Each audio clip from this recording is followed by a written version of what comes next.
Good morning. So you find us here at Luxor Temple. After yesterday's debacle with Karnak, left all my camera kit, so this might be a little bit wobbly today.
Well, you join me at Luxor Temple, and I happen to think insanity has broken out. It's nice and quiet, lots of school kids, which is good, but none of the nonsense of Karnak yesterday. I think, as Nicholas just said before, it's become one of my favourite temples. Slightly different than when I first came, but yeah, you can hear the silence, it's very good. A bit more like the old days. So, I'll start smiling again, honestly. Speak to you later. Ciao, the Amphora Annals. Bye. And then we got a bloody great big whopping Jimmy flip doodah. Look at the size of that. These are the sons of Ramesses. Oh, and there's Father. Hello, Father. Right, go on. On the front of the temple, with all the statues in place, that's how they know how many statues are around. And here, look at this, it says, Chief of the Bowmen, Amun-Min coffee chef. So that's Amun-Min coffee chef, who was the son of Ramses. That's amazing, I didn't notice that. Yeah, so it's almost like a schematic. It's a schematic, or a, yeah. And you see the flag blueprint, yeah, the there's your flag obelisk. Poles. Yeah, obelisk. One, and there's your other obelisk. And the flagpole. Yeah. Oh, there you go, that's interesting. Is Turkey around there? Yeah. Filming in process about your rep.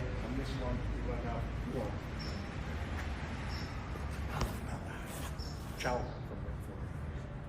You join me in the Luxor Temple with my pals, and we're walking around and we found a little bit of my favourite subject, Irep wine.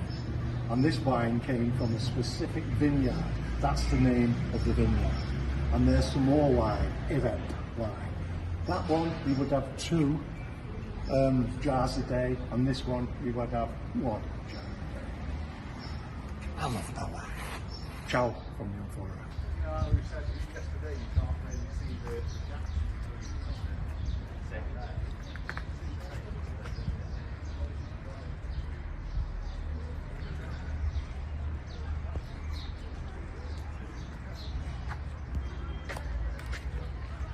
the Yeah. It doesn't mention them, it says powerful his mother. And then Yeah. Now we're off to see the great man, Alexander.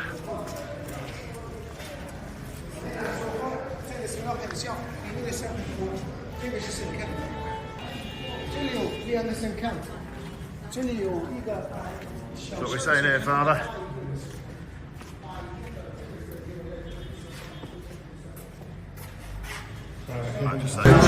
Back up.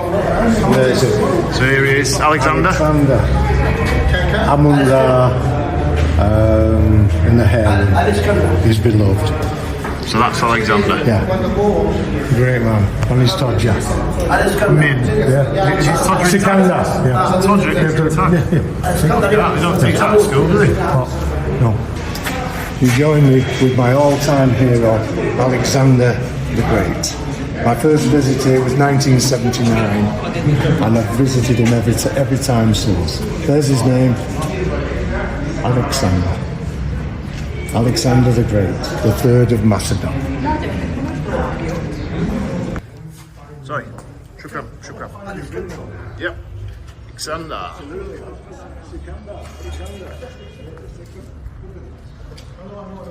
So, one of my favourite gods, Egyptian god, is Bes. He's a bit of a rascal. Home protector, right? Reminds me of my dog, but my new favourite, I think, I've seen him plenty of times, is Amun-Min. And for the first time, I think, in this temple, we have his intact Todger.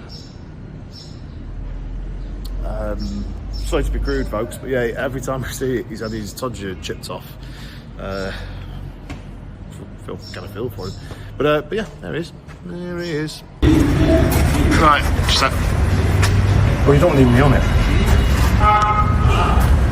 You see here the graffiti of Rimbaud, Jean-Arthur Rimbaud, who was a French poet around the 1800s.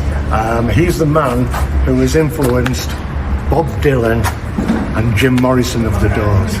His poetry was an influence to Bob Dylan. Can you believe that? And you find him in the Luxor Temple. There you go. Still intact. Good lad. Good lad. The main one, built by the Egyptian king Amun-Min. What goes? Two right hand side.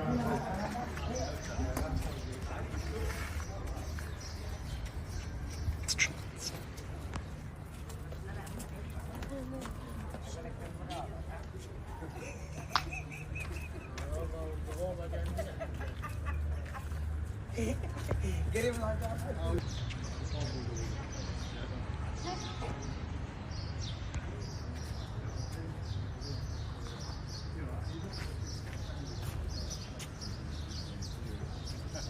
I was always out. So I Oh. ordered the two lambs there. Yeah, a bit of Roman. Unmistakably so. And you see, this is the interesting thing. When I came here as a kid, I obviously wasn't bothered even remotely by history, I suppose. Look at that. Unmistakably Roman. I think it was the Italians.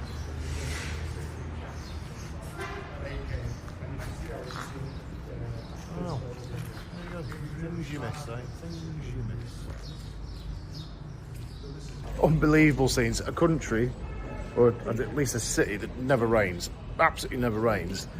Us Mancunians seem to have brought rain with us. We're getting little specks pitter-pattering. See, I'm not an Egyptologist or Greek historian or Roman historian or whatever, but there's certain bits of artwork that you see, even from a mile off, and you go, it's definitely not Egyptian. And this is the one I'm talking about. There you go, look at that. You just tell immediately that's from a different era. It's beautiful. Very, very beautiful. And these are all the blocks that they found. They've not actually figured out what to do with them yet. A bit like the open air museum on the other side. One day, you never know, they might actually be back in their correct place. Hey, that Luxor Temple, the Avenue of Sphinxes. I've walked down it a few times that way and back, but here you can see the Sphinx is dated. That's Nectanebo, one of the last pharaohs, ancient pharaohs, of Egyptian pharaohs. Kha-Khepere. The hieroglyphs are still in good nick as well. Yes, it tells us Amun-Ra is yeah, still in good nick. Nectanebo. And the Sphinx is as far as the eye can see. Yeah. Is it about roughly 1.8 miles or something? Something like that, yeah, along those lines. There we go. I wonder, I know at the other end of them, the Sphinxes are a lot bigger and a lot more ancient. These are the last of the Sphinxes, I think. So. Yeah, having a walk down the avenue, Sphinxes. when I actually walked the length of it yesterday. But that was on the pavement between Karnak and Luxor Temple and the pub. It's quite impressive. I mean, there's a lot of them that there's only a little bit left, or the plinths are there. But the ones that are intact look fantastic. Apparently they also get bigger towards the further towards Karnak you go.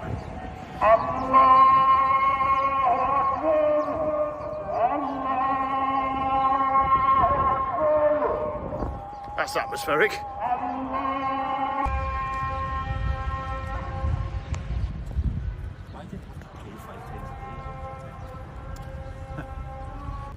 There is some pottery.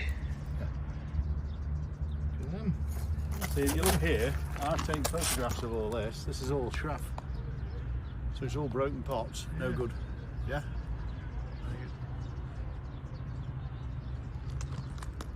So about all that, is it what I would call a thrash bin?